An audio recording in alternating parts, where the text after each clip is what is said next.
नमस्कार दोस्तों, आपका स्वागत है आपके अपने YouTube चैनल आर्ट ज्ञान कला में। और आज मैं आप लोगों की ही डिमांड के अकॉर्डिंग एक वीडियो लाई हूँ जिसमें आप लोगों ने डिमांड की थी मुझसे कि मैं सिलेबस बताऊं। तो मैं सिलेबस बताने के लिए आज मैं यहाँ पर एक नया वीडियो लेकर आई हूँ आप लोगों के सामने। आई होप आपको वो सिलेबस पसंद आए, क्योंकि मैंने देखा है कुछ लोग फोन करते हैं, मैसेज करते हैं, कहते हैं मैम थोड़ा सा हमें ये बता दीजिए कि सिलेबस के बाहर क्या आता है। तो आपकी जानकारी के लिए मैं बता दूं, सिलेबस के बाहर तो प्रश्न आता ही नहीं है। कहीं ना कहीं हम उसको पढ़ने से छोड़ देते हैं जो हमारे सिलेबस में है, या फिर हमें पता नहीं है कि वो हमारे सिलेबस में है। कुछ ऐसा हमारे साथ घटित हो जाता है। तो उसी को देखते हुए, उसी को ध्यान में रखते हुए मेरा जो वीडियो है आज का वही रहेगा, ठीक है।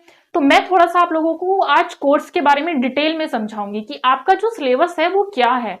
शायद आपने सही से कोर्स को, या आपको जिसने भी बताया है सिलेबस को सही से बताया नहीं है, ये मैं कह सकती हूँ, या फिर आपके ही समझने में मिस्टेक हुई है। तो थोड़ा सा हम डिटेल में लेकर चलेंगे कहां से प्रश्न आ जाता है। देखिए, सबसे पहला चैप्टर आता है हमारा कला। अब आप सोच रहे होंगे कि फर्स्ट चैप्टर तो प्रागैतिहासिक काल का होता है, मैंने कला क्यों लिखा।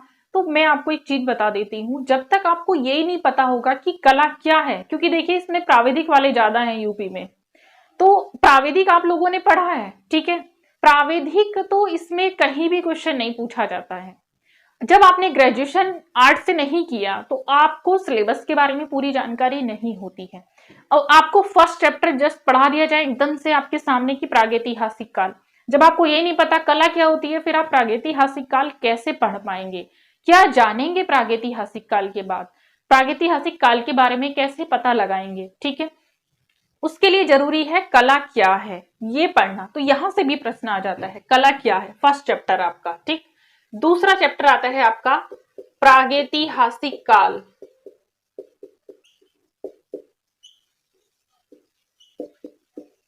ये तो आपका पता ही है आपको, प्रागैतिहासिक काल हम दूसरे नंबर पर पढ़ते हैं। जो मैं पढ़ाती हूँ मैं यही पढ़ाती हूँ, प्रागैतिहासिक काल दूसरे नंबर पर ही पढ़ाती हूँ, क्योंकि इसके बारे में आपको थोड़ा सा जानकारी हो जाती है कला क्या है, ठीक। अब हम आते हैं तीसरे चैप्टर पर। प्रागैतिहासिक काल के बारे में आप जान लेते हैं। सिंधु घाटी की सभ्यता। सिंधु घाटी की सभ्यता, यहां से हमारी सभ्यता शुरू हो जाती है, जहां से लिखित साक्ष्य हमें मिल जाते हैं। सिंधु घाटी की सभ्यता हमें यहाँ से पढ़ना है। गुफा मतलब सिंधु घाटी के बारे में हमें जानना है यहाँ पर। तो हम सिंधु घाटी के बारे में पढ़ते हैं। नगरीय सभ्यता है, इसके बारे में थोड़ा सा हम थर्ड चैप्टर में, काफी कुछ है इसमें, काफी कुछ आ जाता है, स्थल है इसके अलग अलग, ठीक। अब इसके जितने भी स्थल आते हैं हम उनके बारे में पढ़ते हैं। फोर्थ आता है आपका, तो फोर्थ में देखिए क्या है। सबसे पहले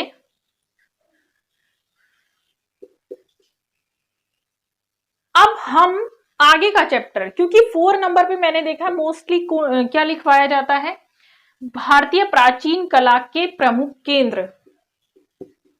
भारतीय प्राचीन कला के प्रमुख केंद्र, ये मैंने 5th नंबर पे लिखा है, लेकिन थोड़ा सा आप देखेंगे इसमें कौन कौन से आते हैं। इसमें सारी गुफाएं आती हैं, जैसे जोगीमारा, अजंता। जोगीमारा के साथ साथ सीता बेंगड़ा भी है, ठीक। सीता बेंगड़ा, जोगीमारा, अजंता, अलोरा और बाघ, ये सारी गुफाएं जो है आपकी इसके अंतर्गत आती हैं, ठीक है। लेकिन एक चीज मैं आपको बता देती हूँ, क्या आपको इन पढ़ने से छूट गया है? ये चित्र किस पर आधारित हैं आपको वो पढ़ना पड़ेगा पहले। जैसे इसको पढ़ने से पहले अजंता में जो चित्र हैं वो बौद्ध धर्म पर आधारित हैं, तो हमें पहले क्या पढ़ना पड़ेगा, बौद्ध धर्म पढ़ना पड़ेगा। तो फोर्थ चैप्टर आपका बौद्ध धर्म आता है, जहां से आपके सवाल पूछ लिए जाते हैं। भगवान बुद्ध के बारे में आपको जानना होगा, उसके बाद आप जानेंगे। देखिए चैप्टर आपका यही आता है, लेकिन पढ़ना कैसे है, मैं साथ साथ सिलेबस की ये भी चीज लेकर आई हूं आप लोगों के लिए। खाली जो आपको लाइन टू लाइन सिलेबस की लाइन दे दी गई है उनसे मतलब नहीं होता है, पढ़ना क्या है वो देखिएगा आप। तो ये तो आपको पढ़ना ही है, लेकिन ये तब समझ में आएगा जब आपने ये पढ़ा होगा, ठीक। क्योंकि इसके अंदर सब जो चित्र मिलते हैं आपको, अजंता क्योंकि टफ लगता है, तो इसमें जो चित्र मिलते हैं बौद्ध धर्म पर आधारित होते हैं। तो बौद्ध धर्म पर आधारित चित्रों को पढ़ने से पहले हमें बौद्ध धर्म के बारे में जानना होगा। तो पहले हम क्या पढ़ेंगे? बौद्ध धर्म पढ़ेंगे। ठीक है, अब देखिएगा 6 नंबर पर, तब हम पढ़ेंगे सीता वेंगड़ा, जोगीमारा, अजंता, एलोरा, बाघ, एलिफेंटा, ये सारी गुफाएं हम पढ़ेंगे। अब आता है प्राकृत चित्रकला, जैसे पाल शैली। इसके बाद हम पाल शैली पढ़ेंगे, लेकिन पाल शैली के बाद हम कौन सा टॉपिक पढ़ेंगे? क्योंकि पाल शैली के बाद होती है जैन शैली। मैं यहां लिख देती हूं, जैन शैली पढ़ते हैं। ये मेरे लिखने का मतलब यहां पर इसलिए है क्योंकि इससे पहले भी आपको कुछ पढ़ना पड़ेगा। पाल शैली, जैन शैली दोनों को एक साथ बोला जाता है प्राकृत चित्रकला में, राइट। अब हमें क्या करना है? पाल शैली तो हमें समझ में आ रही है, भगवान बुद्ध पर आधारित है, पाल राजाओं पर आधारित है, ठीक। लेकिन जैन शैली जैन धर्म पर आधारित है। तो जैन धर्म पर आधारित है, इसलिए हमें जैन धर्म को पढ़ना पड़ेगा। मतलब महावीर स्वामी के बारे में थोड़ा सा जानेंगे, महावीर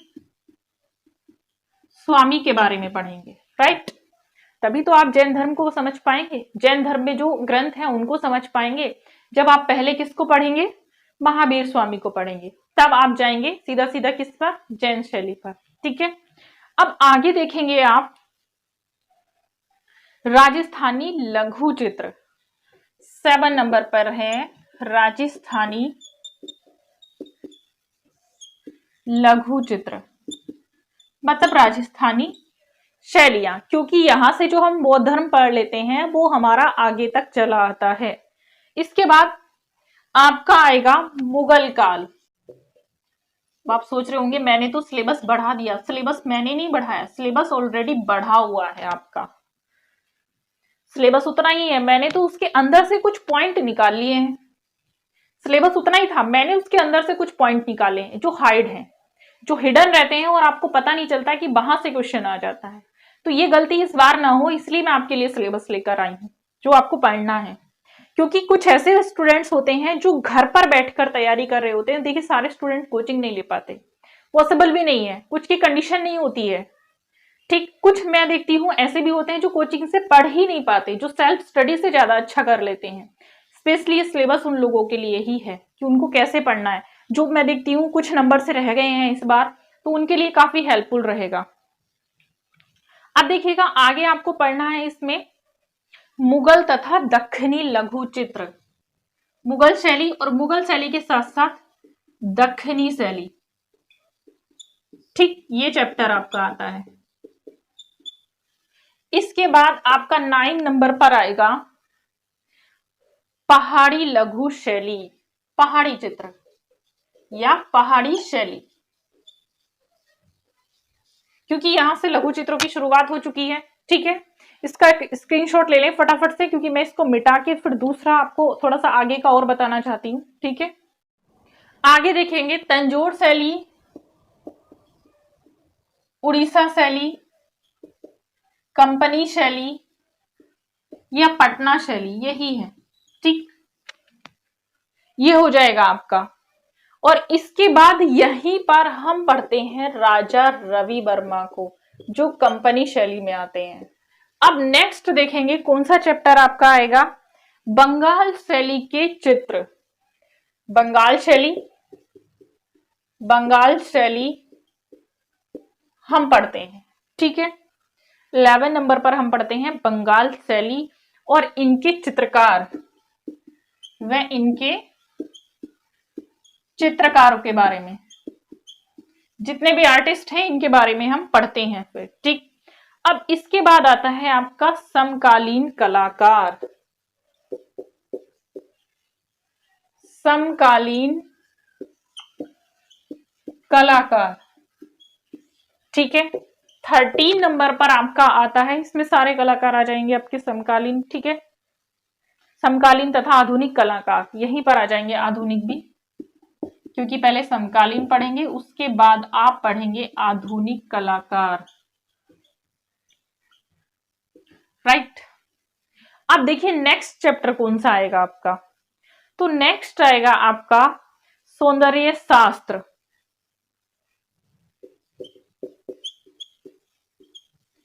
सौंदर्य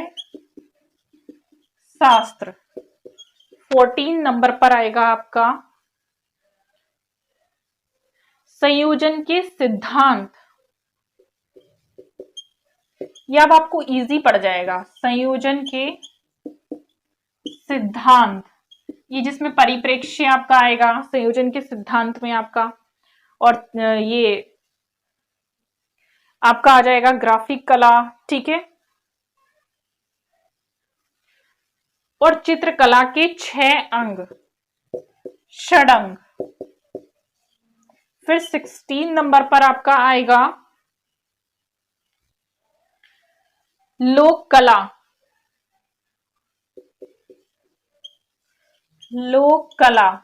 इसके बाद 17 नंबर पर आपका आएगा स्थापत्य कला एवं मूर्ति कला। स्थापत्य कला एवं मूर्ति कला।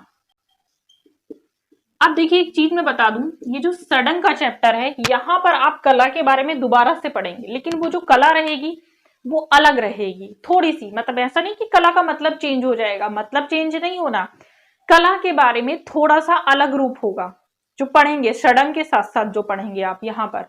तो ये है आपका पूरा चैप्टर, और अगर इसको भी मैं डिटेल में थोड़ा सा समझाऊं तो उसके लिए आपको थोड़ा सा वेट और करना पड़ेगा। एक दिन और फिर मैं वीडियो लेकर आऊंगी आप लोगों के लिए। आपके जो भी क्वेश्चन है, जो भी क्वेरी है आपकी, मुझे कमेंट बॉक्स में डाल सकते हैं, ताकि मुझे आप ये पता लग जाए आप लोग क्या पढ़ना चाहते हैं, क्या एक्सपेक्टेशन है आपकी पढ़ने के लिए, क्या पढ़ना चाहते हैं, कहाँ आपको प्रॉब्लम आ रही है। उस चीज को लेकर मैं फिर नया वीडियो लेकर आऊंगी आप लोगों के सामने। तब तक आपको चैनल के क्या करना है, लाइक, सब्सक्राइब एंड शेयर, ठीक है। ये समझ में आया हो तो जरूर लाइक करेंगे, जहां नहीं समझ में आया मुझे बताएंगे, ठीक है। Thank you.